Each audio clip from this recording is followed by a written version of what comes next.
Check. Ayan. Muli, magandang umaga po sa ating lahat. Batiin nga po natin yung ating mga katabi. Magandang umaga sa iyo. Ayan. Kami po ay nagagalak at we are indeed blessed because isang linggo na naman po ang nakalipas at tayo nandito na naman, nagtitipon upang purihin ang Diyos at makinig ng Kanyang mga salita.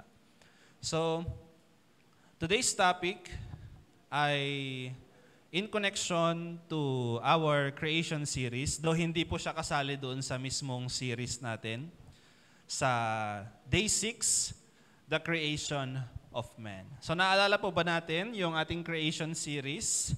Pwede pa tayong mag-review ng konti. Ayan. Ano yung ginawa ni Lord nung Day 1? Ayan. Ginawa niya yung light. God created the light. Day 2 is God created the heavens, yung kalangitan. Day 3, ginawa ng Panginoon ang lupa. Pinaghiwalay ng Panginoon ang lupa at ang karagatan. Day 4, ano pong ginawa ng Panginoon? Ginawa niya pong mga isda, lahat ng creatures of the sea and the birds in the air. Day number 5, ginawa ng Panginoon ang the sun, moon, and the stars. Ay, parang baliktad ako. Okay, Day 6 ay ginawa ng Panginoon ang mga beasts of the earth and also ginawa niya po tayo. So sabihin mo nga sa katabi mo, ginawa ka niya. Okay, ginawa niya tayo sa last day ng kanyang paggawa. So tayo po yung pinakaabangan ng Panginoon na gawin. Ready na po ang lahat nung tayo po ay ginawa ng Panginoon. Everything is provided for us para tayo po ay mabuhay ng maligaya at sapat lahat ng ating mga pangangailangan. And we also learned that God created man and woman according to His likeness and image. Tayo lang po ang ginawa ng Diyos na kamukha niya. Okay? Wala po siyang ginawang hayop na kamukha niya. Okay? Hindi po tayo galing sa hayop. We are not from animals. We are created in the image and likeness of God. And then, 2 weeks ago, nagturo po si Pastora Marie Chris ng blessedness blessed with fruitfulness and multiplication. So, sino po dito ang nakapakinig ng teaching na yon? Okay, mostly lahat naman po siguro tayo. Okay.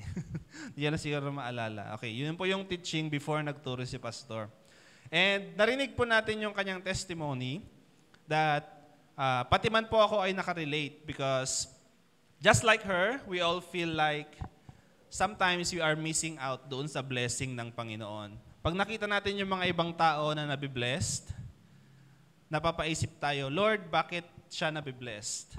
Asan naman yung blessing na para sa akin? Parang yung sa akin hindi pa dumarating, but sa kanila parang ang dami-dami nang dumating. So na-feel na po ba natin ito? So today I want to emphasize, I want to introduce or even to proclaim how God really made us. Ano ba yung iniisip ng Panginoon nung ginagawa niya tayo? Especially at this time when we are facing disappointments. When we are experiencing persecutions. For example, you failed to pass the board exam siguro. You failed to pass a subject sa iyong school. Pass the exam, especially finals na po ngayon, Kapag ikaw ay nalugi sa negosyo siguro, nasisante sa trabaho. So, these are some of the reasons na mapapaisip ka, Lord, bakit hindi mo ako binibless? Bakit parang hindi mo naman ako mahal? Parang ganon. Sabihin mo nga sa katabi mo, napaisip ka na ba? Okay, napaisip na ba tayo ng mga ganito? So normal lang po ito when we feel disappointments. Okay, we feel down, nanliliit po tayo sa sarili natin, we lose our self-esteem and self-confidence. Okay? So ang pag-aaralan po natin is more on the Psalm of David. Ito po ay sinulat ni David sa Psalm 139. At si David po nung sinulat niya po ito, siya po ay nangangarap na magkaroon ng mas malalim na connection or relationship with the Lord. So, Tayo man po ngayon, nangangarap po ba tayo ng deeper relationship with God? So tanungin po natin yung ating mga sarili. Okay? Another one, kung bakit niya po sinulat ito, he is seeking assurance of God's presence and guidance. Maybe this is a time sa buhay po ni David na nakaka-experience siya ng failures at turmoil sa kanya pong personal or sa kanyang status as a king. So siya po ay nakakaranas ng maraming failures. And he is seeking assurance na, Lord, kasama pa ba kita? Andito ka pa ba? Binibless mo pa ba ako? And also, some scholars say na yung psalm na po ito is, it has a tone of repentance in some of its parts. So sa part po ng Psalm 139, mapapansin po natin kapag binabasa po natin siya, parang yung tone po ni David is parang nagsisisi. Okay? Parang may kasalanan siya at gusto siyang pagsisihan. Okay? So today, I ask you, my brothers and sisters, do we long for a deeper relationship with God? Amen? Do we seek assurance of His guidance and presence? Gusto pa natin makasigurado na kasama mo pa si Lord. Ayan, kasama mo ba siya? Tanungin mo yung katabi mo, kasama mo ba siya? And last is, are we repentant of our sins? Okay, so ito po yung tatlong gusto kong pag-usapan natin ngayong umaga. Kasi ito po yung naging pakiramdam din ni David nung sinusulat niya ang psalm na ito. So let us read Psalm 139. Ang word po natin is 13 to 18, but let us read from verse 1 hanggang verse 18. Basahin po natin. O Lord, you have searched me and you know me. You know when I sit and when I rise, you perceive my thoughts from afar. Verse 3, you discern my going out and my lying down. You are familiar with all my ways. Before a word is on my tongue, you know it completely, O Lord. You hem me in behind and before, you have laid your hand upon me. Such knowledge is too wonderful for me, too lofty for me to attain. Where can I go from your spirit? Where can I flee from your presence? If I go up to the heavens, you are there. If I make my bed in the depths, you are there. If I rise on the wings of the dawn, if I settle on the far side of the sea, even there your hand will guide me. Your right hand will hold me fast. If I say, surely the darkness will hide me, and the light become night around me. Even the darkness will not be dark to you. The night will shine like the day, for darkness is as light to you. Verse 13, for you created my inmost being. You knit me together in my mother's womb. I praise you because I am fearfully and wonderfully made. Your works are wonderful. I know that full well. My frame was not hidden from you when I was made in the secret place, when I was woven together in the depths of the earth. Your eyes saw my unformed body. All the days ordained for me were written in your book before one of them came to be. How precious to me are your thoughts, O God. How vast is the sum of them. And in verse 18, were I to count them, they would outnumber the grains of sand. When I awake, I am still with you. Let us have a short prayer. Father God, we thank you for this day. We thank you for giving us a good health and protecting us, Lord God, for the traveling, Panginoon, na pagpunta namin po dito sa hall. Lord God, we thank you for the reading of your word, Lord God. We pray, Lord God, that you provide unto us, Lord God, the very portion na iyong ibibigay po sa amin ngayong umagang ito, Lord God. We ask for your Holy Spirit, the Spirit of understanding, O God, to open our hearts and open our minds, O God, nang maintindihan namin, Lord God, itong pag-aaralan po namin ngayong umaga. So, Lord God, we entrust to you this service. We entrust to you our lives. In Jesus' name we pray. Amen. We are fearfully and wonderfully made. Yun po yung title natin ngayong umaga. Sabihin nga po natin, we are fearfully and wonderfully made. Nung binabasa po natin yung psalm, napakaganda po yung psalm na ito. Kasi it is giving us an assurance na kahit saan man tayo mapunta, nandoon ang Panginoon. So, kung titingin ka sa iyong paligid, hindi mo man siya nakikita, pero nakakasigurado kang nandyan ang Panginoon. So, point number 1 in this topic, balikan niya po natin yung verse 13 and 14. Verse 13 says, "For you created my inmost being. You knit me together in my mother's womb." So point number 1 in this topic is, He created my very being. Sinabi po dito. God knitted us in our mother's womb. So ano po bang ibig sabihin ng knit? Okay? Hindi ko alam kung Tagalog po yun. Ang term po kasi namin is gansilyo. Okay, nakikita na po tayo ng mga naggagansilyo.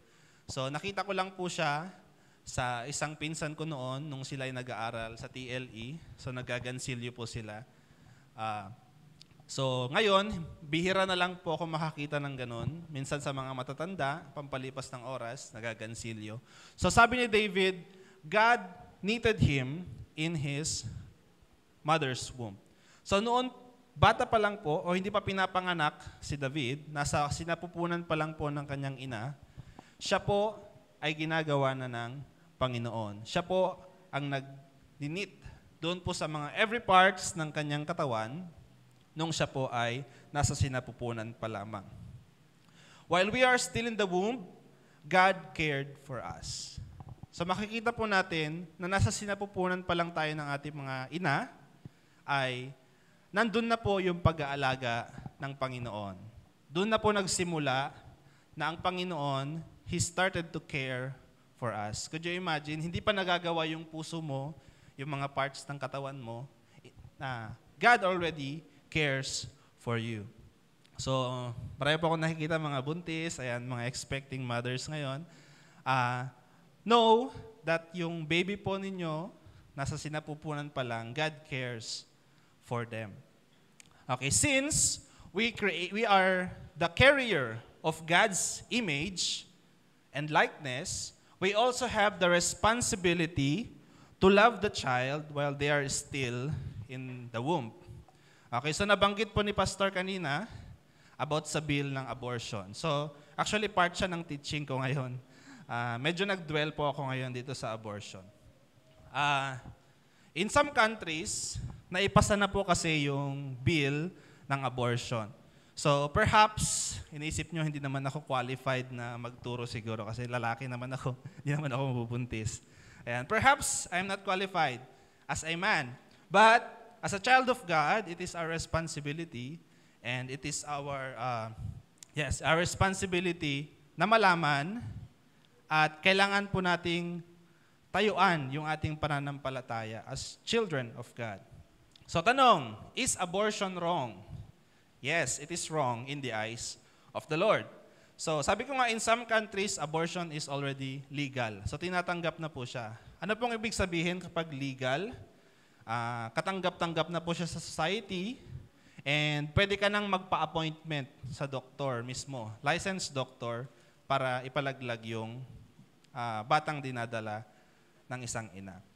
So ganun po kalala doon sa some other countries. So could you imagine that to be applied dito po sa Pilipinas? Siguro mapapaisip ka na lang.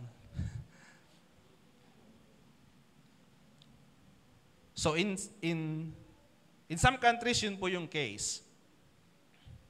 Because they say that it is their right because it is their body. So katawan ko naman ito. Okay, ako naman magmamay-ari nito. Buhay ko naman ito. So bakit niyo ako papakialaman kung gusto kong ipalaglag yung dinadalang bata? So yun po yung isa sa mga rason kung ba't nila pinaglalaban po yung abortion. The right. The human rights. Okay? But as people of God, we are more learned in the Word of God. Tayo po yung mga nakakapakinig ng salita ng Panginoon. Alam na po natin that our bodies, our lives are not ours, but are just borrowed from the Lord. Anytime, pwede niya pong bawiin ang buhay na ito. So, sino bang makapagsasabi na hindi pa ako mamamatay? Meron po ba? So, wala. Si Lord lang po makapagsabi niyan because Siya po ang nagbigay ng buhay natin. Siya po ang nagpahiram at gumawa ng ating mga katawan. He created us. Basahin nga po natin in Jeremiah chapter 1, verse 5. Sabi po dito ni Jeremiah, "Before I formed you in the womb, I knew you. Before you were born, I set you apart. I appointed you as a prophet to the nations." Ito po yung pagkakatawag ng Panginoon kay Jeremiah na bago pa man siya ginawa doon po sa womb ng kanyang mother, he is already set apart and appointed to be a prophet of the nations. So, ikaw, ngayon na nandito, hindi ka pa sinisilang sa mundo, you are already appointed. Okay, and set apart. Sinet apart ka na ng Panginoon doon sa plan na kanya pong nais para sa'yo. So sabihin mo nga sa katabi mo, nasa sinapupunan ka pa lang, you are set apart. Okay? So gaya po ni Jeremiah, and also, kagaya din po ni Paul. Basahin po natin ang Galatians chapter 1, verse 15. Sabi po ni Paul, "But when God, who set me apart from birth and called me by His grace, was pleased." Sabi po dito. So even Paul, though nung mga earlier days po ni Paul ay medyo naligaw siya ng landas kasi isa po sa mga persecutors ng mga Christians, bumalik po siya doon sa true calling na ipagkakaloob sa kanya ng Panginoon. Na isa po siya sa mga pinakamaraming naisulat pa ng mga epistles and the book in the Bible. So Paul acknowledged that even in his mother's womb, siya po ay sinet apart na rin ng Panginoon. And also, sabi rin po dito sa ibang commentaries, our conception, yung pong pagkabuo pa lang natin sa sinapupunan ng ating ina, it marked the start of our spiritual identity. So noon pa lamang ay meron ka ng spiritual identity. Wala ka pang katawan na buo, you already have a spiritual identity which is continually developing until now. Okay? So patuloy po siya nagde-develop. It is the start of our spiritual identity. Basahin nga po natin ang Leviticus chapter 20 verse 2. Noong panahon po ng mga Israelites, ayan, sabi po dito ni Lord, "Say to the Israelites, any Israelite or any alien living in Israel who gives any of his children to Molech must be put to death. The people of the community are to stone him." Noong panahon po kasi na ito, ang mga taga-Israel, pagkapag nakakaranas po sila ng famine or mga drought, okay, mga nagtaggutom na, crisis, ayan, petsa di peligro siguro, ang ginagawa po nila, since they are influenced by many religions sa paligid po nila, isa sa mga practice na ginawa nila is in-offer nila yung kanilang mga sanggol doon sa Molech, doon kay Molech. Which is, nung nag-research po ako, he is a god of sensuality and convenience. Ayan, so parang familiar po Kasi ito rin po kasi yung rason ng mga ibang countries ngayon kung bakit na ipapasa ang abortion. It is for convenience nga naman. Bakit ka pa manganganak? Kasi dagdag lang sa gastos, ganyan. So it is for convenience. Ganon din po ang istorya ng mga Israelites noon. It is the God of sensuality and convenience. At ino-offer po nila yung kanilang mga sanggol. At nakakalungkot isipin na marami po sa kanila ang nahulog dito. Kaya po, sa galit po ng Panginoon, they are to be put to death, sabi po niya doon. So it is the same today. We kill unborn children for our convenience. At talamak po ito, maging dito po sa Pilipinas, hindi man po natin nakikita o masyadong napapansin. Marami po sa ating mga kapatid ay marami po mga citizens of the Philippines na talagang pinapractice po nila ang abortion because of convenience. Maybe hindi siya planado na siguro naka-7 na sila, tapos may biglang pang 8 pa, tapos kambal pa. Ayan. So, it is for their convenience. They decide to abort the child. So, abortion is a sin that needs repentance and forgiveness. So, kung meron man po, siguro, sa ating kalagitnaan or nanonood online, na pilit mong itinatago itong sin na ito, I want you to acknowledge today that abortion is a sin at ikaw ay nagkasala sa Panginoon. It needs repentance and forgiveness na nanggagaling sa Panginoon.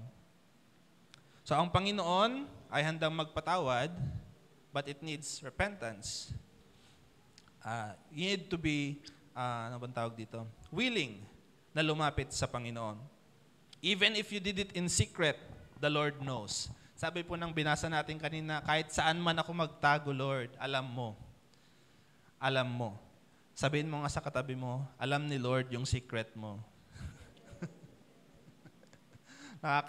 Siguro nakakatakot isipin, no, kapag napakarami mong sikreto, alam pala ni Lord yung mga ginagawa ko.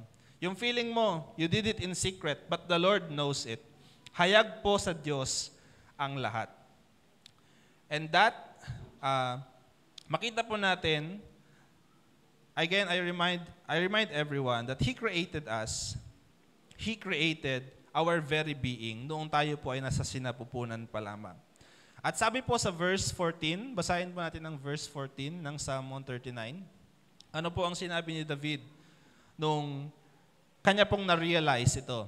14, I praise you because I am fearfully and wonderfully made. Your works are wonderful.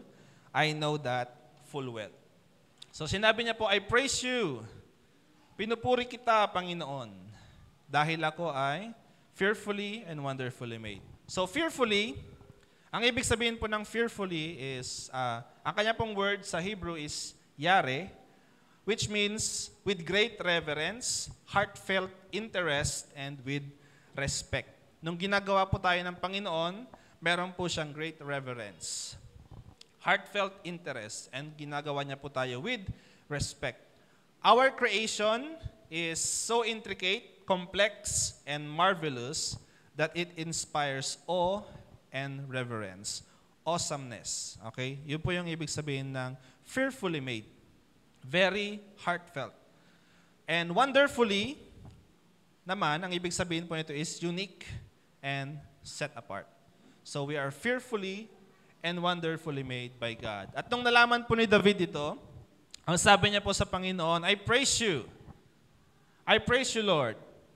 This is a reason to praise the Lord because He fearfully and wonderfully created us. With the little knowledge na meron po si David noon, compared po ngayon sa mga technologies na meron po tayo ngayon. Ano ba ang alam niya po noon na sa mga inner workings ng ating mga katawan? Siguro iniisip niya lang, pag kumain ka, nadadigest yung food, automatic na yon, hindi mo na kailangang may pindutin na switch, siguro. Yung nutrients na absorb na ng katawan mo at ikaw na rin ang naglalabas, so automatic na po lahat yon. Pero ngayon sa technology, nag-research po ako 2018, year 2018. So dahil po sa technology, may na-identify po silang distinct na organ po sa katawan natin called interstitium. Okay, yun po yung pangalan ng organ na discover sa katawan. So ano nga ba yung roll down ng interstitium na to? So first is fluid transport para ma-deliver yung mga necessary nutrients sa katawan and it dispose yung mga waste po sa ating katawan. So isa po yun sa mga trabaho ng interstitium. Pangalawa is shock absorption. Okay, pag nabangga ka, ayan, di naman masakit, ganun. Pag sinuntok ka nung kaaway mo, pero di naman masakit, ayan. So shock absorption, it acts as a cushion doon po sa katawan natin. And last is immune response. It facilitates the movement of immune cells in the body. So yun po yung role ng interstitium. Bakit ko po sinasabi ito? Kasi po, nung si David pa lang, sinasabi na niya, napakaganda ng pagkakagawa mo sa akin, Lord. I praise you. Pero ngayon po ba, pinipraise po ba natin ng Panginoon sa magandang pagkakagawa sa ating katawan? Mostly kasi ngayon, puro insecurities na lang po yung nakikita natin sa ating mga katawan. Are we amazed? Are we in awe? Are we in reverent to God kapag nakita natin yung katawan natin malakas, masigla sa pang-araw-araw? So isang katanungan po ito na dapat natin pagbulay-bulayan. Even during pandemic, ayan, dumaan na po ang pandemic. Almost all of us naka-receive ng vaccine. Okay? Kasi it is a must na maka-receive ka ng vaccine. Kasi po, yung katawan natin, it is capable of adapting. So yung vaccine, ang laman nun is yung mga small amounts ng COVID. Okay? So nilagay po siya sa katawan natin para siya mismo ang mag-adapt doon po sa virus. Okay? Para magkaroon tayo ng immune system na lumalaban sa COVID. So imagine how wonderful, how fearfully made our bodies are. Hindi lang po, masyado po kasi tayo nagfo-focus as Christian siguro sa ating mga kaluluwa, sa ating spirito.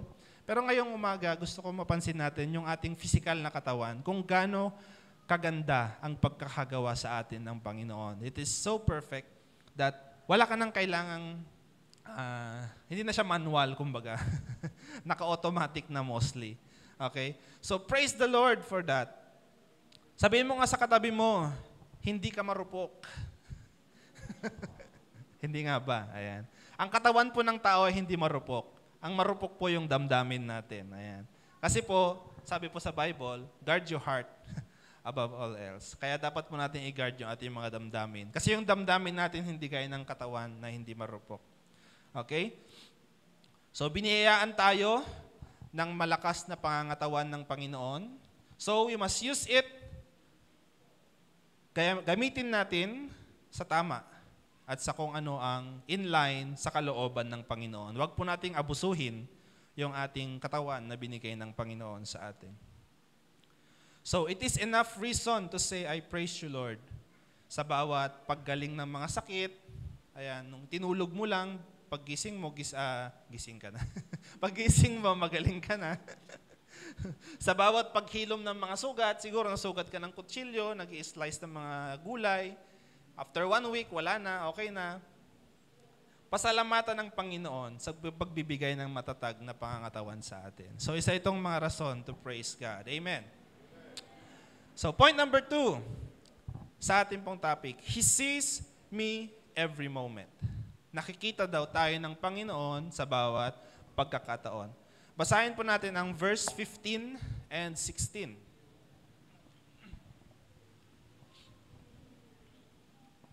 Verse 15 says, My frame was not hidden from you when I was made in the secret place, when I was woven together in the depths of the earth. Your eyes saw my unformed body. All the days ordained for me were written in your book before one of them came to be. Sa buhay po ng tao, may mga pagkakataong gusto nating makita tayo. Okay? Gusto nating magpakitang gilas. Gusto nating mapansin tayo, ma-appreciate, kumbaga. May mga pagkakataon din na gusto mong magtago. Ayaw mong magpakita. Okay, siguro may maniningil ng utang, ganyan. Ayaw mong makita, ayaw kong makita ng taong ito. Meron din yung time na gustong-gusto mong magpakita at ma-appreciate. Okay? Human needs to be seen and appreciated. Okay, karamihan po ito sa mga hinaing ng mga nasa relationship, maybe, ng mga kabataan, ng mga members of the family. Bakit parang hindi ako nakikita sa bahay na to? Parang hindi ako na-appreciate. Parang wala silang pakialam sa akin. O kaya sa trabaho, bakit hindi ako na-promote? Hindi naman ako na-appreciate ng boss namin. Bakit puro na lang ito ang ina-appreciate niya? Maybe sa school din, ganun din. Hindi kaya na-appreciate ng teacher mo. Hindi kayo na-appreciate ng classmates mo sa mga ginagawa mo. Because human, tayo pong mga tao, meron po yung feeling, the need to be seen and to be appreciated po sa ating buhay. And it is just very assuring na malaman na sa lahat ng pagkakataon ay nakikita tayo ng Diyos. Hindi ka man nakikita, feeling mo siguro hindi ka nakikita sa pamilya mo, pero sinasabi ko sa iyo ngayong umaga, you are seen by God. Nakikita ka ng Panginoon sa bawat pagkakataon. Sa panahong tayo ay nahihirapan siguro, sa panahong tayo ay nagdiriwang or nagluluksa, nakikita tayo ng Diyos. Sa panahong gumagawa tayo ng mabuti, at sa panahong tayo ay nagkakasala, nakikita tayo ng Diyos. nakikita ng Diyos kung minamahal mo yung asawa mo, kung may iba kang minamahal, kung may iba kang inuuwian. Nakikita ng Diyos kung tapat ka. Nakikita ng Diyos kung saan ka nagpupunta. So isa po itong assurance at isang warning din po sa atin. Kasi ang tao po minsan mabait, minsan hindi. So pag-isipan po nating mabuti yung ating pong stand, kung nasa gitna po ba tayo o nasaan. Because the Lord is always seeing us. He sees us every moment of every day. Basahin po natin ang 2 Chronicles chapter 16 verse 9. Sabi po dito sa 2 Chronicles, "For the eyes of the Lord range throughout the earth to strengthen those whose hearts are fully committed to Him." You have, nandun lang po. "For the eyes of the Lord range throughout the earth to strengthen those whose hearts are fully committed to Him." So, tanong ko po sa inyo, do you need the strength ngayon to last the whole week? Monday na naman bukas. May 5 araw na naman ng paggawa. Kailangan mo ba ng lakas? Know that God sees you and willing to give you strength. Ang gawin mo lang, you commit yourself to Him. Sabi niya po dyan, the eyes of the Lord range throughout the earth. He strengthened those whose hearts are fully committed to Him. Another one is in Jeremiah chapter 23, verse 24. Yan, marami po tayong mga verses ngayon. Sabi po dito, "Can anyone hide in secret places so that I cannot see him, declares the Lord. Do not I fill heaven and earth, declares the Lord." Sino ang makapagtatago sa akin? Sabi niya, hindi ko ba pinuno ang buong langit at lupa? Do I not fill the earth and the heavens? The Lord fills the heaven and the earth. Who can hide from Him? So people tend, especially mga Christians siguro, people tend to not go to church. Ayaw po nilang pumunta sa church kasi nagtatago daw po sila kay Lord. Ayaw ko kasing makita ako ni Lord kasi may ginawa akong kasalanan nung nakaraan. Kaya hindi muna ako pupunta ng church. Ayan, as if makakapagtago naman tayo kay Lord. Wala lang po sa church. Hindi lang po sa church meron si Lord. Okay? Kahit saan ka man magpunta, pinuno daw po niya ang langit at lupa. Okay? Magtago ka man, bumalik ka man dun sa sinapupunan ng nanay mo, makikita ka pa rin niya. Okay? Saan ka man magtago, nakikita ka ng Panginoon. Ganon din po ang ginawa nung unang panahon, nung unang mga tao, hindi po ba, si Adan at si Eva, nung sila po ay nagkasala sa Panginoon, sila ay nagtatago sa Panginoon. "Adan, nasan na kayo?" sabi pa ni Lord. Kumbaga, alam ko naman kung nasan kayo, yun siguro isip-isip ni Lord, pero bakit ayaw niyong lumapit sa akin? Ayaw niyong magpakita sa akin? So, tanungin nga po natin yung ating mga sarili. Ayaw ko bang makita ako ng Panginoon? Okay? May mga kasalanan po ba tayo na pinakatago-tago kay Lord? That it is a reason kung bakit nahihirapan tayong lumapit at magpakita sa Kanya. So it is, isa po ito sa mga point na sinabi ko kanina, we need to repent of these sins. Okay? Kasi lahat po ng mga ginagawa natin ay hayag sa Panginoon. The Lord wants us to approach Him, repent, and be restored. The Lord sees our suffering in our sins, approach God, and return to Him. So nakikita po ng Diyos, nahihirapan ka na anak sa iyong kasalanan. Bakit ayaw mo pang pakawalan yung kasalanan mo? Ayaw mo pa rin i-let go. In verse 16 ng Psalm 139, sabi po dito, verse 16, "Your eyes saw my unformed body. All the days ordained for me were written in your book before one of them came to be." So, our days are numbered and written in God's book. Even our future. Sabi po doon, before one of them came to be. Bago pa dumating yung araw na yon, naisulat mo na, Lord God, na tungkol sa buhay ko noong mga panahong ito. So, last week po, nagturo po si Pastor about numbering our days. Kasi po, naisulat po lahat ng mga araw natin doon po sa libro ng Panginoon. Alam niya po kung ano yung hangganan ng buhay natin. So sinasabi niya siguro, bakit kaya hindi pa, ayaw pang tumino ng anak kong ito? Malapit na siya, sabi niya siguro. So, pag-isipan po natin mabuti. We need to number our days kasi nakalista po sa Panginoon lahat ng yan. So, He sees us every moment. Maging sa panahong po ito. So, alam po ng Panginoon kung nakikinig kayo sa akin o hindi, ganyan. So, mag-ingat po kayo. Hindi ko man kayo nakikita. Nakikita po kayo ng Panginoon. Point number 3. Ayan, point number 3 na tayo. He thinks about me every day. Ayan. Iniisip daw tayo ng Panginoon araw-araw. Basahin po natin ang verse 17 and 18. Psalm 139. Ayan. 17 says, "How precious to me are your thoughts, O God. How vast is the sum of them." Verse 18, "Were I to count them, they would outnumber the grains of sand. When I awake, I am still with you." God thinks about us.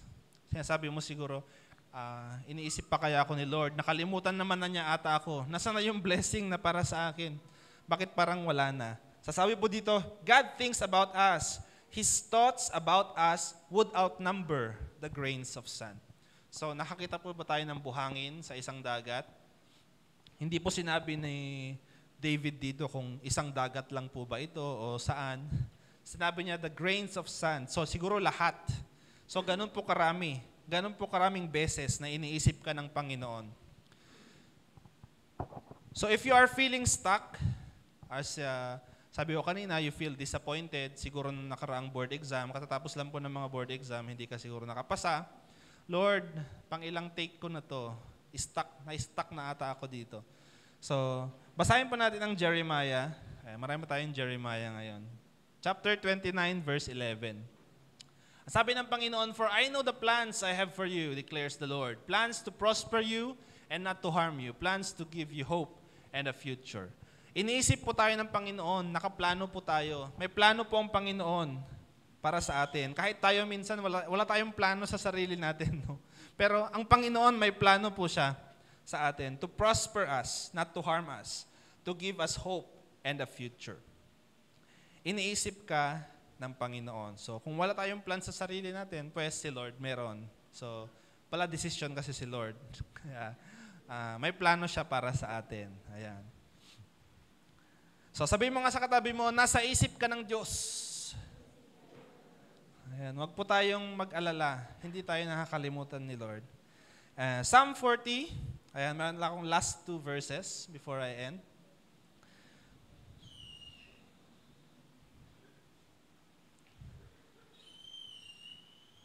40 verse 5.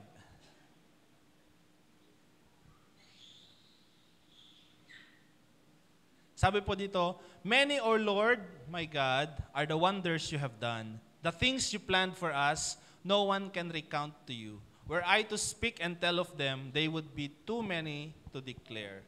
So sabi po sa Psalm 40 verse 5, "Many are the wonders you have done." Marami ka nang ginawa sa buhay ko. At marami ka pang gagawin at nakaplano na paparating sa buhay ko. So kung iisa-isahin po natin yon, sabi po dito, they are just too many to declare. May mga bagay siguro hindi na natin maalala. May mga bagay na kinalimutan na lang natin minsan yung biyaya ng Panginoon. But if we were to count them, they are just too many to declare. And the last verse, 1 Peter chapter 5, verse 7. Sabi po dito, "Cast all your anxiety on Him because He cares for you." So sa other translation po, sabi po dyan, "Cast all your cares on Him because He cares for you." So lagi po nating tatandaan, He cares for us. Sabihin mo nga sa katabi mo, He cares for you. Sabihin mo sa katabi mo, He cares for you. So commit unto the Lord all your cares and troubles. Hindi po tatanggi ang Panginoon, okay? Hindi po, ay sandali, masyado kang maraming trouble, sabi niya siguro. Hindi po ganoon ang Panginoon. Tatanggapin ka po niya ng buong buo. Dahil, first of all, mahal ka niya eh. Ginawa ka niya at hindi ka niya pababayaan. Yun po yung promise ng Panginoon sa atin. So as I end, I would like to share a short life testimony about po dito sa topic natin. So most of you here know my story about having to grow up into a family that is incomplete. Okay, hindi, kung uso po ang broken family, ito po is incomplete family. Ayan. Kasi, incomplete because nawawala na kasi sa istorya yung aking biological father from the moment I was born up to now. So, hindi ko po siya nakilala, hindi ko alam itsura niya, kung buhay pa ba siya, ganyan. So, hindi ko po siya nakilala. So, looking back at my life, noong, let's say, elementary or high school ako, I realize now how it affected my self-confidence somehow. So, nung mga nasa elementary at high school ako, medyo mababa po yung aking self-confidence because alam ko may something missing sa buhay ko po. And dahil parang nabuo na lang ako, nailuwal sa mundo na wala man lang plano yung mga parents ko. Ayan. Ano kayang iniisip nila nung dinala ako sa mundo? Ayan. So nagkaroon po ako ng marami insecurities at dahil doon, bumaba po yung aking self-confidence. Okay? Meron akong sariling mundo, nasa sulok, ganyan. Hindi madalas lumalabas ng bahay. At minsan, madalas, mayroon akong matinding stage fright. Yun talagang hindi ako makapagsalita sa harap ng maraming tao. Kumakanta rin po ako noon sa mga stage. Pero hindi ako kakanta na hindi pumipiyok dahil sa nervyos. Ayun yung talagang nanginginig ka. Ganun po yung nervyos na meron ako noon. And it is to say na hindi ako emotionally stable. Hindi ko kayang kontrolin yung aking emosyon kasi nainis lang ako, umiiyak na ako. Ayan. Magagalit ka lang, yun, parang napipikon ka lang, umiiyak ka na. Ganun po ako kababa yung aking emotional stability noon. And pagtuntong ko sa kolehiyo, dito po ako nagsimulang malulong sa mga bisyo kasi malayo ako sa amin, sa bahay. Taga Jones Isabela po ako. So, nag-aral po ako sa Tuguegarao, year 2010. So, malayo ako sa amin at nalulong ako sa bisyo, sa pagko-computer, paglalasing, ayan, panonood ng mga malalaswang video. So, ito po yung mga addictions ko nung ako po ay nag-aaral. At sinasabi ko po kasi sa sarili ko noon, malaya na ako. Wala na yung mga guardians ko malapit sa akin. Buhay ko to eh. Ayan. So, ito po yung naging kumapit ako doon sa idea na buhay ko to. Ito, kaya kong kontrolin tong buhay na to. Siguro nung nakaraan, yung mga nangyari nung nakaraan, hindi ko na maibabalik, hindi ko na makokontrol, kasi nangyari na. Ito kaya kong kontrolin. So, gagawin ko lahat ng gusto ko. So, yun yung point of view ko po noon. Yun yung mindset ko po noon. So, ang ginawa ko, yun nga, naglasing, nagpuyat, kaka-computer, and many more. In short, inabuso ko ang katawang binigay ng Panginoon sa akin. Yung pong very good na sinabi ng Panginoon na pagkakagawa sa atin, inabuse ko po ito. Ang isip ko noon, sabi ko nga, malaya na ako. Ayan. Though, alam ko noong may Diyos. Ayan. Alam ko namang may Diyos. Pero ayaw kong lumapit sa Diyos. Kasi hindi ko siya kilala. Ayan. Alam kong may Diyos, pero hindi ko siya kilala. Parang yung father ko lang. Alam kong meron, pero hindi ko siya kilala. Ganyan. So, ayaw kong lumapit sa Kanya. I don't hold God on high regard kasi hindi ko pa siya lubos na kilala. But my life started to turn around when I come to know Jesus, the Word of God. So nagsimula po akong magsisi sa aking mga kasalanan. I started to repent. Pero hindi po ito madali sa atin po. Sa akin po, personally, merong isang araw magre-repent ka, pero mag-iiwan ka pa ng ibang mga kasalanan. Lord, bukas na lang itong isa. Kasi gusto ko pang gawin ulit. Ganun. Next week na lang itong isa. Mahirap i-let go. Okay, so, nag-struggle din po ako sa pagre-repent noon sa Panginoon. It is a process. It is a long process. But, the assurance, the change and transformation came nonetheless. nagbago po yung aking pananaw sa buhay. Unti-unti man siya, pero napangyari din po. Kung dati, I don't regard the Lord in my life decisions. Ngayon, dahil kilala ko na kung sino siya sa buhay ko, I see to it that I follow His will and plans for me.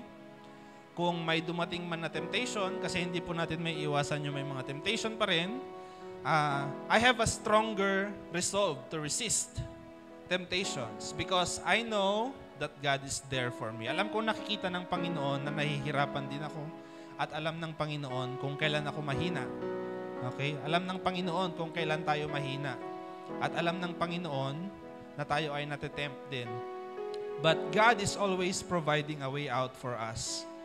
And that is the joy of knowing God. So, dumating man po yung mga bagay na to, but because I know God is there for me, may assured na po ako na malalampasan ko ito. So, dumating man ang kalungkutan at anxiety, I have assurance that God is there for me. He has many plans to prosper me. So, nung inaaral ko po itong topic na to, mas lumalim pa yung pagkakakilala ko kay Lord na hindi lang pala nung niluwal na tayo na nagsimulang mahalin tayo ng Panginoon, maging nung nasa sinapupunan pa lang tayo ng ating mga ina. How He cares for us. Nakita ko rin po yung kahalagahan ng repentance. Isa po ito sa mga pinaka-aano ko ngayong umaga. We need to repent of our sins. Ang pagsisisi sa mga nagawang kasalanan, it is the way for our restoration in God. So my greatest joy today is knowing na nasa sinapupunan pa lang ako ng mother ko, the Lord cared for and loved me. Na yung mindset ko noon, niluwal lang ako ng wala, wala sa plano, ganyan. Pero, hindi lang pala ako niluwal sa mundo na walang purpose. Okay? I am standing in front of you today because God willed it so. So, napadpad ako sa Tuguegarao from Jones. So, 4 hours ride po yun. Parang Claveria ang layo. Siguro. So, napadpad po ako sa Tuguegarao because God willed it so. Lumaki ako na hindi ko nakilala ang aking biological father because I believe God willed it so. Sabi ko nga noon, baka kung nakilala ko yung tatay ko, baka nasa ibang bansa na ako. Ganyan. Taga ibang bansa daw kasi yung tatay ko. And siguro wala ako sa Tuguegarao ngayon, enjoying the company of my fellow believers. And I may never have found love dito sa kung wala ako ngayon sa Tuguegarao. And perhaps today, you can't seem to understand. You can't seem to comprehend yung plan na meron si Lord sa'yo, sa buhay mo. Sabi mo sa Lord, Lord, saan ba talaga ako patungo? Na-stuck naman na ako. Know today that even in the midst of uncertainties, there is a reason to praise the Lord because He loves you, He created you, He sees you, and He cares for you. So, naway nakapagbigay ako ng konting inspirasyon through my life's testimony because I believe that God, hindi lang siya tumitigil sa akin. So, pwede niya rin gawin ang kanyang ipakita how faithful and how good He is sa buhay ng bawat isa. So, all glory to God.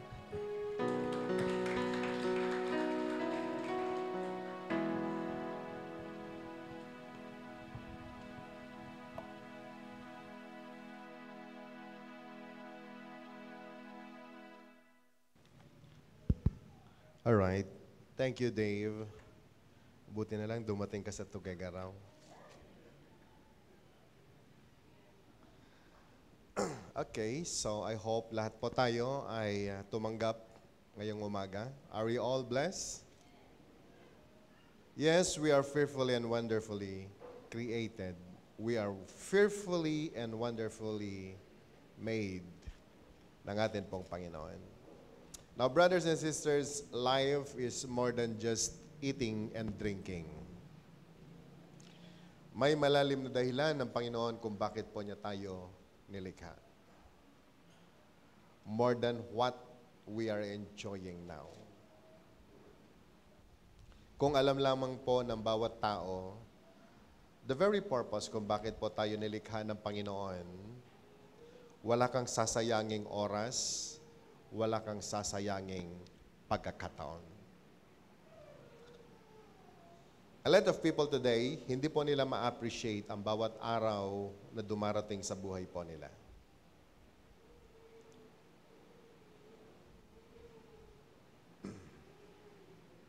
A lot of people today, kung titingnan mo po ang kanila pong buhay, nakakapanghinayang yung bawat araw na lumilipas na wala pong nangyari. Because God created us. Amen. At hindi po siya lumikha ng mga bagay na hindi po mahalaga. He created us. Perfect ang pagkakalikha sa atin. Naalala ko po yung aking hipag nung siya ho ay naoperahan.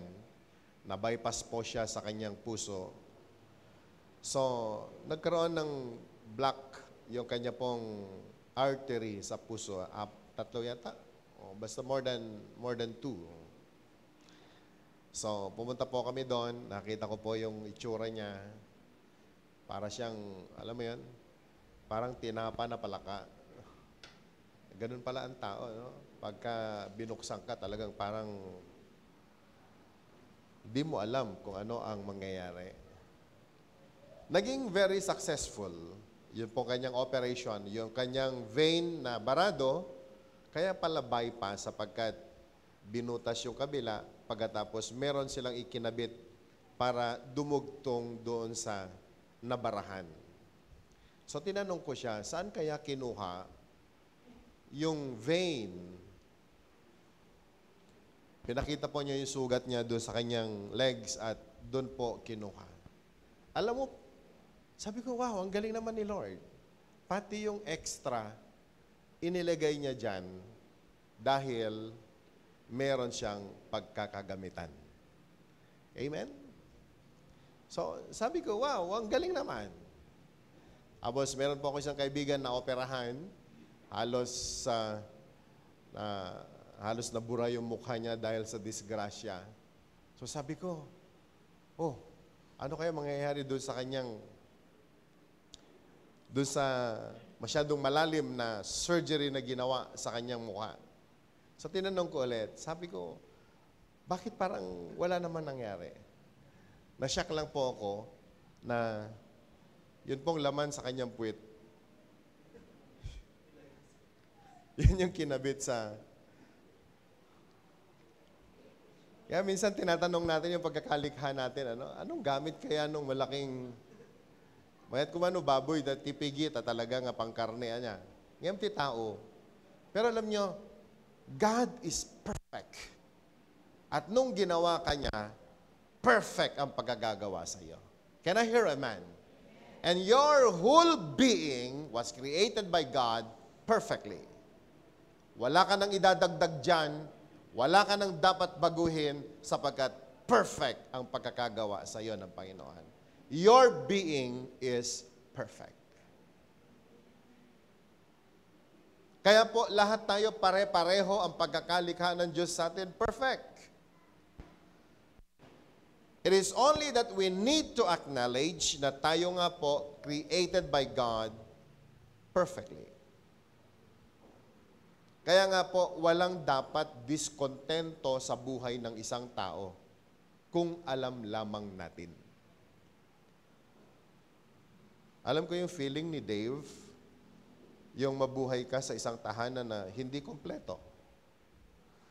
Minsan, naiinggit tayo doon sa mga taong kompleto pamilya nila, pero feeling nila hindi pa sila kontento. Dave, alam mo yan? Ang daming may mga nanay, may tatay, kompleto sila sa pamilya nila. Meron pa ngang dagdag kasi kasama pa lolo, lola sa bahay. Pero, hindi po sila kontento. Samantalang, ang dami pong mga tao naghahanap ng kanilang mga tunay na magulang. Pero alam niyo, isang bagay na natutunan natin sa buhay, ano mang panahon na dumating sa buhay natin, kung alam mo lang, ikaw ay kinreate ng Panginoon, your whole being was created by God, you will learn to be satisfied of whatever you have in your life.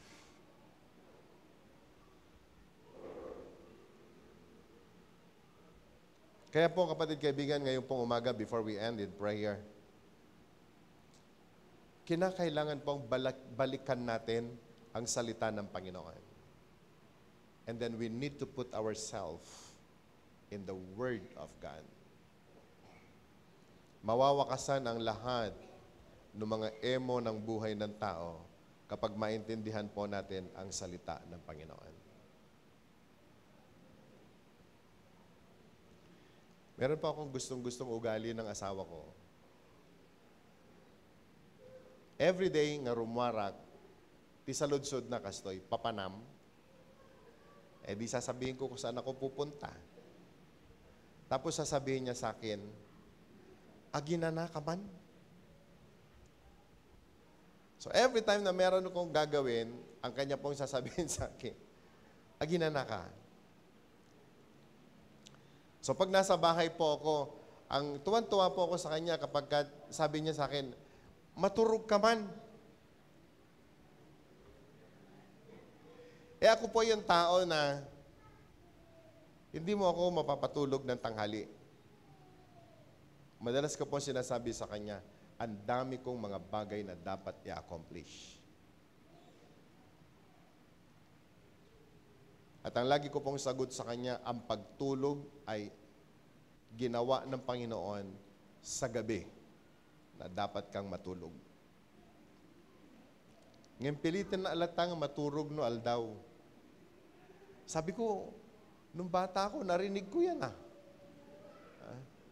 Yung prepared ka na maglaro ng holen, patutulugin ka ng nanay mo, patutulugin ka ng mga magulang mo. But you know, brothers and sisters, today, balikan po natin ang pagkakalikha ng Diyos sa atin. Nung nilikha ka ng Panginoon, seryoso ang Diyos sa iyo. Ngayon at tayo po ay meron ng pagkakataon para po i-manage ang buhay po na ito. Let's manage this life according to the perfect will of God. Kaya po nagturo ako last week, learn to number your days. Alam niyo kung bakit? Sapagkat meron kang dapat i-accomplish sa buhay po na ito.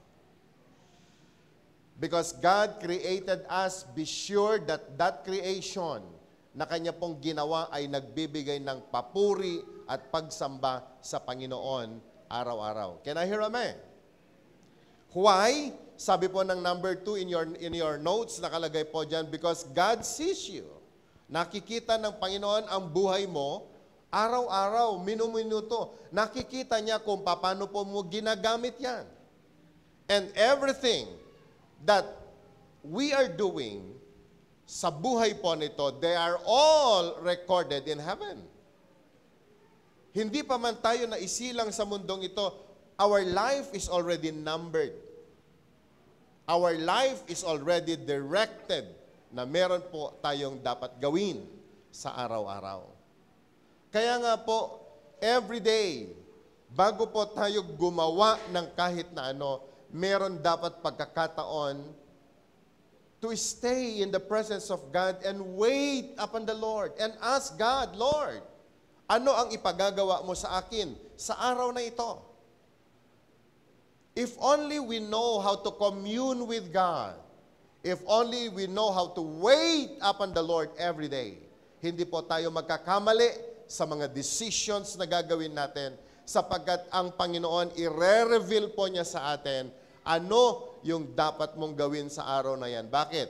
Bago ka pa man isinilang. Pinlano na ng Panginoon yan. Kaya nga po sa atin ng mga Kristiyano, wala pong araw na idle para sa atin. We need to accomplish the perfect will of God every day. Can I hear amen?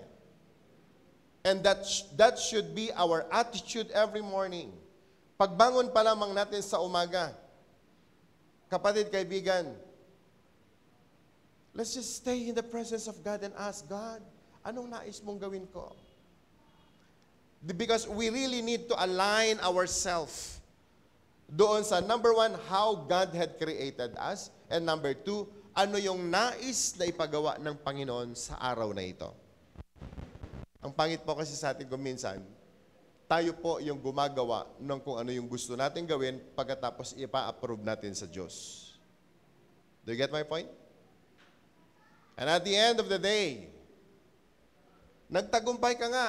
Pero tanong, yan ba ang pinagagawa ng Diyos sa'yo?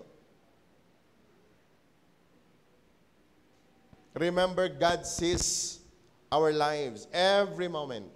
Nakikita ng Panginoon ang bawat araw, ang bawat minuto na ginugugol po natin sa buhay. And this should be our motivation every day. Kahit saan ka pumunta, kahit saan ka makarating, nakikita ka ng Panginoon. Amen. Can I hear a amen? Akyat ka man sa langit o pupunta ka sa ilalim ng lupa, God sees you. Nakikita ka ng Panginoon. Inaaway ka ng tao, nakikita ka ng Diyos.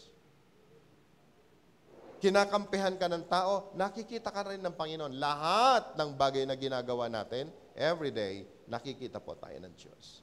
And that we need to be very careful because we know lahat, hindi lamang po nakikita ka ng Panginoon, everything that we're doing are all recorded in heaven. Can I hear amen?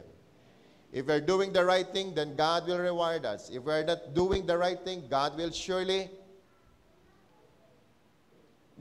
suffer the consequences of every wrong na ginawa po natin. Because God is a God of righteousness and He is a God of justice.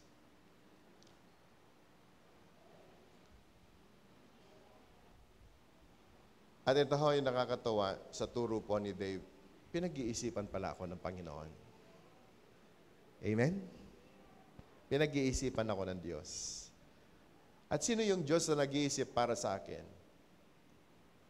A kind, a loving God na wala po siyang inisip na pangit para sa akin, but everything na kanya pong pinisip, pinlano, are plans to prosper me and not to harm me. Can I hear amen? Kung ito ang Diyos na nag-iisip para sa iyo, hindi ka mag-aalinlangan, hindi ka malulungkot, hindi ka manliliit, but you will always trust God because you know, ang Diyos na ito, mula pa nung bata ka, nagplano na siya para sa iyo. Can I hear amen? Can I hear amen? Yung mula nung nasa napupunan ka pa lamang nanay mo, may plano na siya sa iyo. At hanggang ngayon, meron siyang plano sa iyo.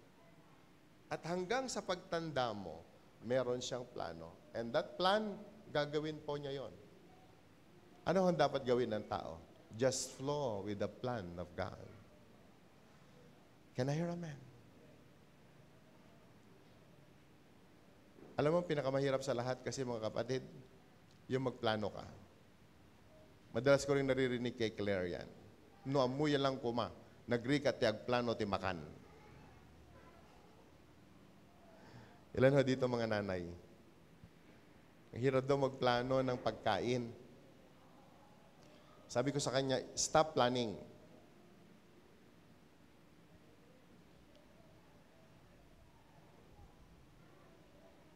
Alam niyo, nung kasagsagan ko pong gumagawa ng maraming plano, dun ho ako nagkasakit. At halos ako mamatay. Pero alam niyo, sekreto ng isang masayang buhay, huwag kang magplano. Mag-pray ka kay Lord. At yung plan niya, hayaan mo, yun ang mangyari sa'yo. Can I hear amen? Can I hear amen? Ang dami po kasi nating plano. Tanong, lahat ba ng plano mo talaga galing sa Panginoon? No. Minsan, ang dami po nating mga plano, yon ang nagbabagsak sa akin, yon ang naglalayo sa atin sa Panginoon. And so today, as Christians, if we really want to enjoy the life that God had given us, number one, discover in your life na tayo po kinreate ng Panginoon. And He created us very special. And because we are special, every day, merong special na ibibigay at ipagkakaloob ang Panginoon sa iyo. Can I hear amen? Can I hear amen? And so, alam nyo, ang pinakamasayang uri ng buhay sa mundong ibabaw, ang buhay ng mga tunay na Kristiyano. Ang pinakamasayang tao sa mundong ibabaw, mga kapatid, mga kaibigan, ay yung mga taong nagtiwala sa Panginoon. Yung naintindihan nila ang salita ng Diyos. Because you know, kapag ang Panginoon ang nagbigay sa iyo, buhay man o kahit yung araw-araw na ibinibigay po sa atin, alam po natin, it's all for the glory of God and it is good and perfect upang tayo pong lahat ay mabuhay ng mapayapa at masagana. Can I hear amen? Can I hear amen? Can we just bow our heads for a moment? Let's pray.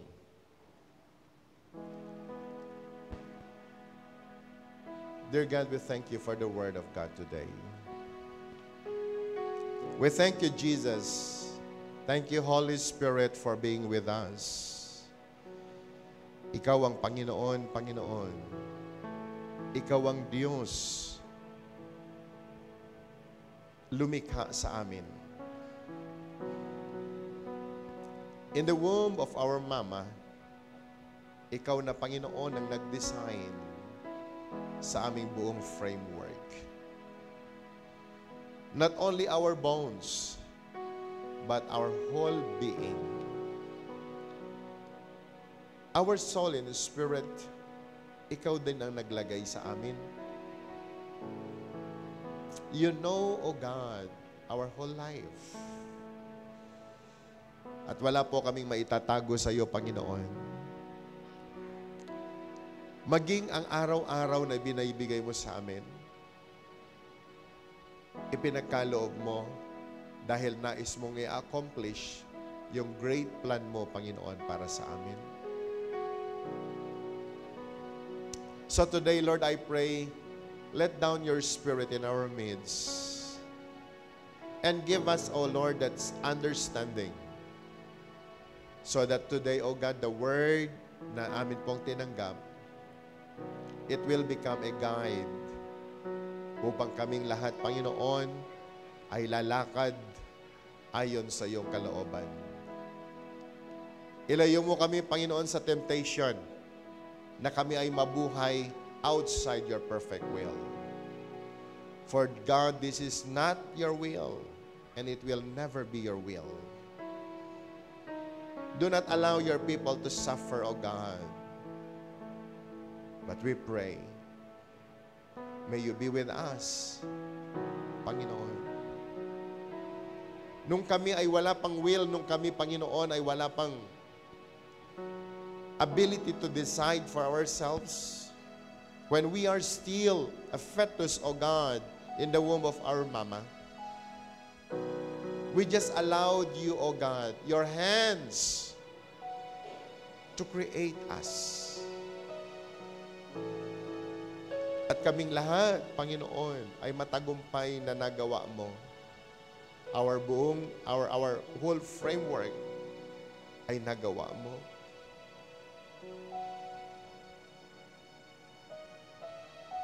And that, Lord, kahit wala pa kaming decision, the joy is already there.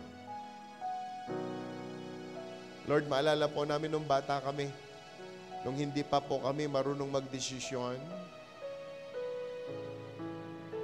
we're enjoying every day. Lord, may you give your Spirit to us now. As we close our eyes today, ilagay po natin ang sarili natin noong mga panahon na tayo po ay mga bata pa lamang. In the crib, we are enjoying. In the lap of our mama or papa, we're just enjoying the peace from God. It's all because we are a baby.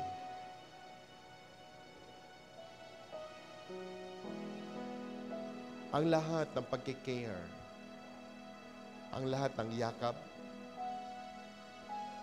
naramdaman natin, na-enjoy po natin.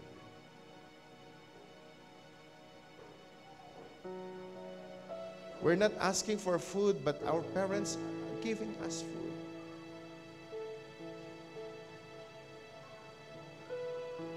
We don't have any decision na palitan ang atin pong mga damit kapag kabasa.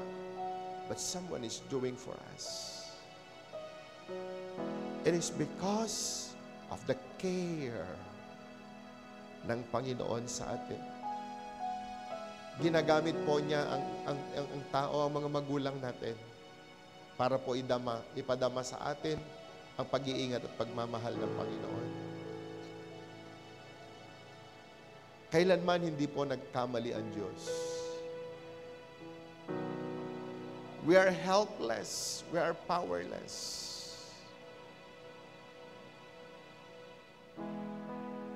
But as we grow at nagkakaroon po tayo ng decision,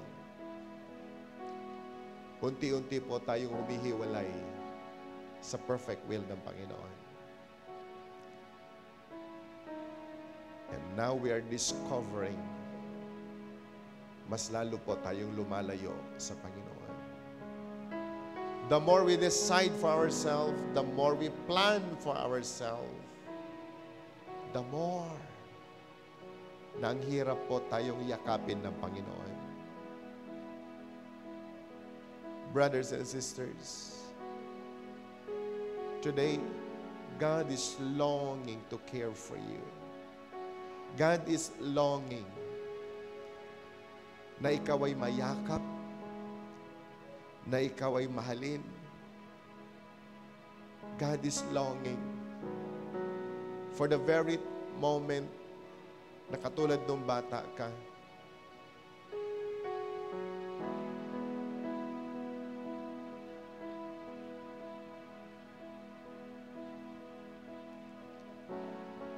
Lord, today, may we learn, O God,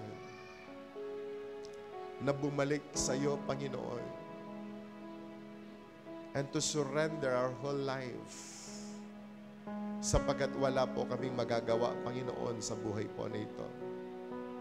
Though we plan,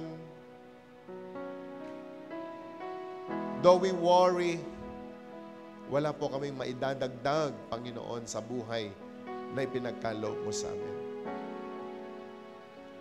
Lord, I pray, let down your Spirit among your people.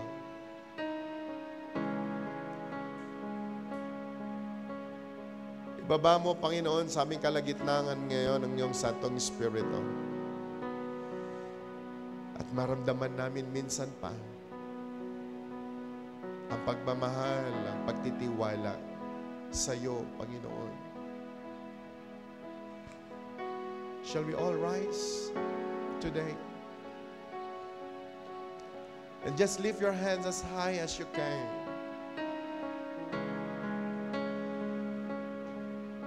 At sabihin mo sa Panginoon, magpasalamat ka sa Kanya. For He created you. You are fearfully and wonderfully created by God. Thank God for that. Imagine when you are still a fetus in the womb of your mama. Kung gaano kalaki ang pagmamahal ng Panginoon sa iyo. Lord, thank you.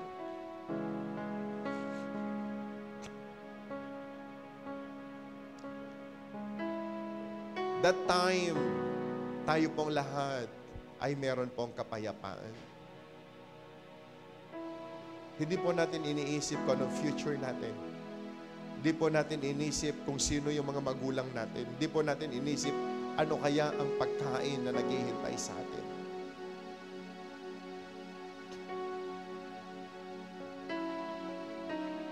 But God cared for you. Now, Lord, I pray, ibalik mo kami, Panginoon, sa sitwasyon na ito. Yung nandun, Panginoon, ang full trust namin. That we don't worry of our food. We don't worry of our future. But to completely trust in you, O God, who created us. For you have created us, O God, even our inmost being. Ginawa mo, Panginoon, yung dapat para sa amin. Kaya mo, Panginoon, sa araw na ito, magkaroon po kami ng decision. Gawin mo, Panginoon, ang nais mo sa amin. For we know, O God, hanggang ngayon, it is your perfect will, O God, to complete your very plan. Nung kami ay nasa sinapupunan pa lamang ng amin pong mga magulang. Come on, just say your own prayer. Lord, move in my life. Fulfill your plans in our lives, God. Fulfill your very desire, O God, in our lives.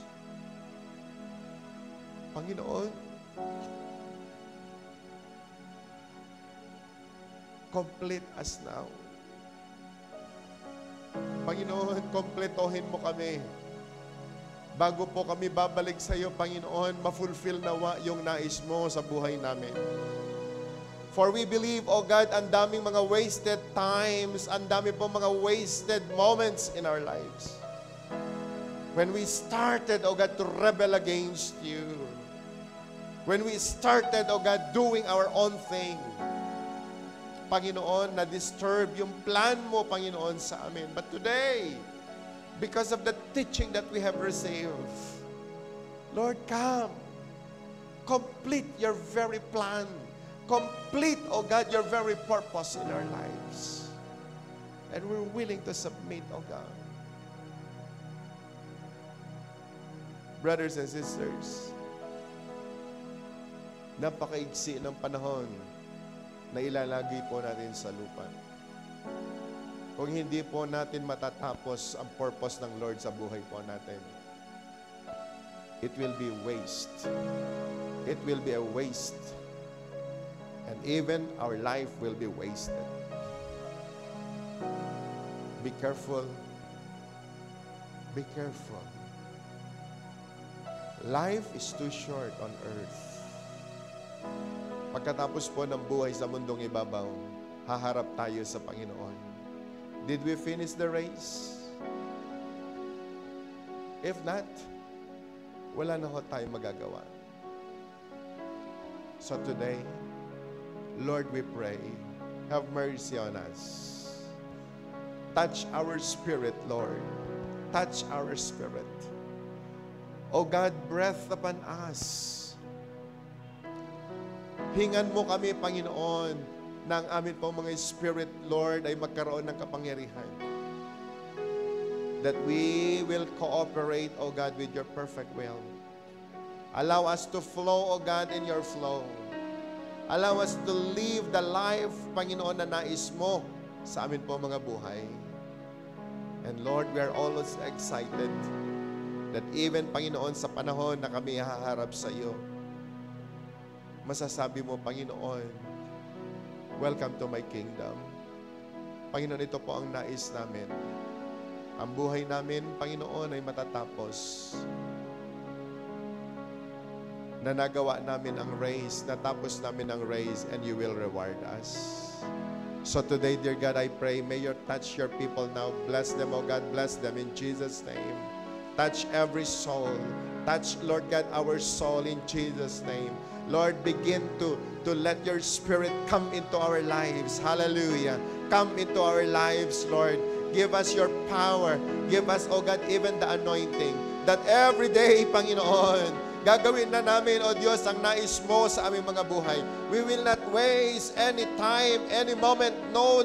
Walang araw, Panginoon, na hindi namin gagawin ang kalooban mo. Because we know, Lord, you are looking at us.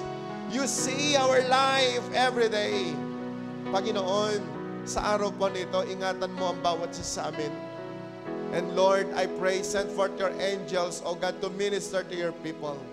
That every day, Panginoon, magawa nga namin ang nais mo sa buhay ng bawat isa. Lord, thank you. And now, Lord God, I speak blessing for your people now. Let there be healing, O God, in our sick bodies in Jesus' name. Let there be healing, O God, in our soul and spirit.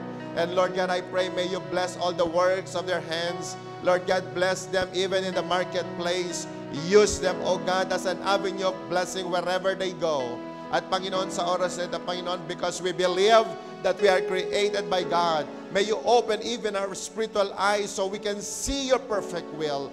Open our spiritual understanding, O God, every day that we will enjoy, Panginoon, ang mga kung saan mo man po kami dadalhin. And Lord God, I pray, may you bless even our lips, that all of our utterances, O God, will be utterances of blessing. Because we believe, O God, we are created. At Panginoon, we are created as a blessing. And our life will never be a pain again, or we will never experience that pain again. Sapagat alam namin, Panginoon, ang lahat na nangyayari sa buhay po namin, ginawa mo, Panginoon, in your own will, for the glory of the Father, that our joy be complete. So today, Lord God, I pray, bless your people now, bless their families wherever they are. Ingatan mo ang iyong mga anak, Panginoon, sa kanilang paglabas sa lugar po nito, sa kanilang pong pag-uwi. Ingatan mo silang lahat. God, I pray in the name of Jesus, and even the very word that we receive today, O Lord, hayaan mo nga po magbunga sa buhay ng bawat isa sa amin. At alam namin, Panginoon, you will accomplish great things in the lives of your people because this is your word. Salamat po, Panginoon, at sa amin pong pag-iwahiwalay, ingatan mo nga po kaming lahat. At sa iyo na nga po namin ibinabalik ang lahat po ng papuri at pasasalamat. Lahat po'y magsabi ng Amen. Hallelujah. Pwede po ba tayong kumamay ng 5 tao? Sabihin mo sa kanya, you are fearfully and wonderfully made. Hallelujah. God bless you. See you on Sunday.